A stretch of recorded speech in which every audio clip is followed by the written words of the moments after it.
Love is easy at the start, so why is it so hard to keep? I am joined by my dad.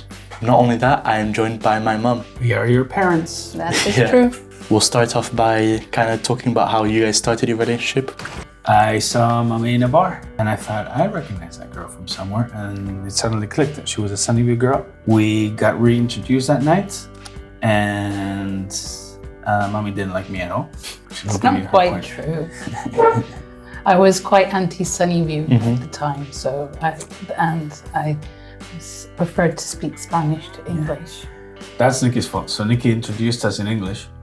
Do you remember us from Sunnyview or something like that? And she said, I don't speak English anymore and I don't like Sunnyview school.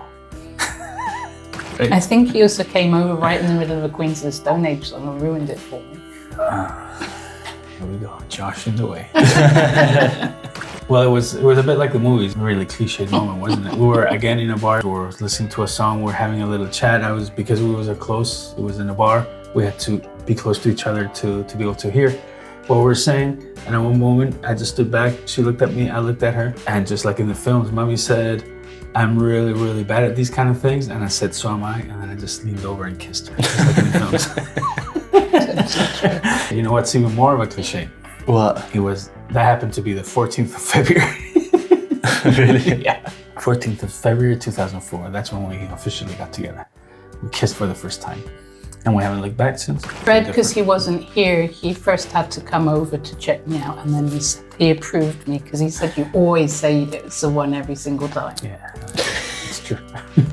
He had all he needed to have was a clipboard. He gave me an interrogation with questions to see how high on the crazy scale I was.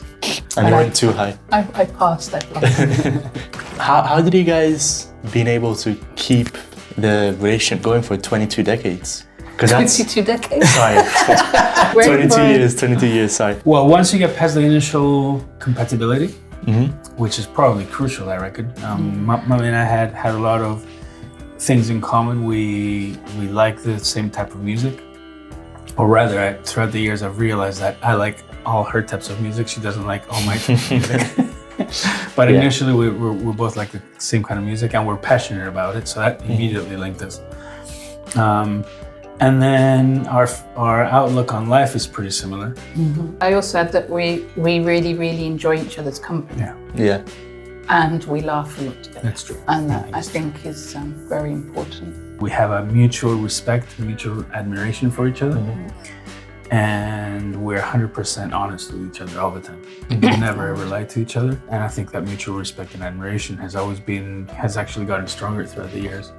I've never met anybody like Mommy.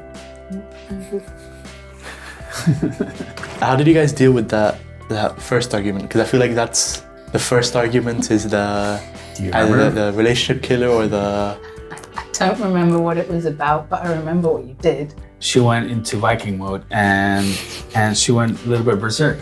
And her way of taking that out on me was to tell me that I didn't love her, right? And of course, eventually I'd be like, okay, you're telling me how I feel. I'll tell you how I feel. I love you, right? She'd be like, no, you don't love me, but not in a soppy, you don't love me. We'd be like, you don't love me, mother. She finally got to me.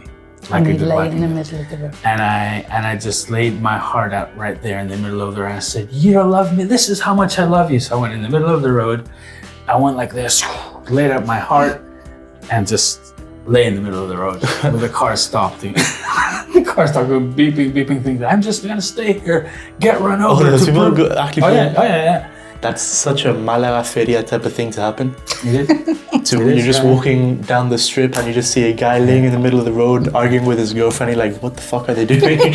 What is going on right now? I think there were quite a few people. We had a bit of an audience. So that was our, you're talking about first arguments. That was our first argument, proper argument. Mama has an amazing memory. She never, ever, ever forgets anything I've ever said. And I forget everything. So she crushes me to the ground in an argument. You said this, you said that.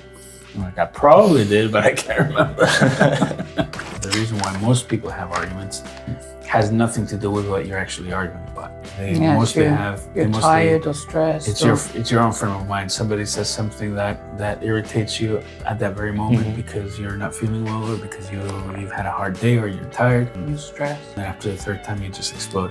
You have to realize that it's just because you were having a bad day, and that maybe it's you that blew everything out of proportion and that escalated. It's one of the hardest exercises, to be honest. It's self-reflection. Yeah. Just sitting there accepting criticism and realizing that they might be right is one of the hardest things in the world.